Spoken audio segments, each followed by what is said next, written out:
रामकृष्ण हरी मित्रांनो. तर चला, तुम्हाला तर माहितीच आहे की आम्ही रूम करून राहतो आहे आणि हजबंड वाईफच राहतो आहे. खूप लोकांना असा प्रश्न पडला आहे की आम्ही सासू-सासऱ्यांपासून वेगळं निघालो की काय?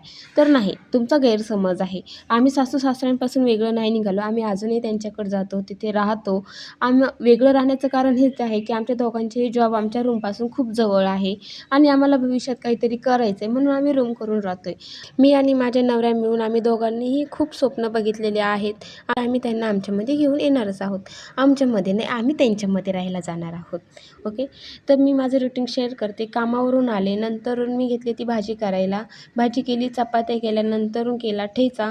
तुमच्या भाषेमध्ये ठेच्याला काय काय म्हणतात मला नक्की कमेंट करून सांगा. नंतरून जेवण वगैरे झाल्यावर भांडे वगैरे घासून घेतले. मित्रांनो, मी तुमच्यासोबत माझी पूर्ण जर्नी शेअर करणार आहे, तर मला नक्की फॉलो करा आणि कमेंट करत राहा, जेणेकरून मला कळेल की तुम्हाला माझे व्हिडिओ आवडतात की नाही.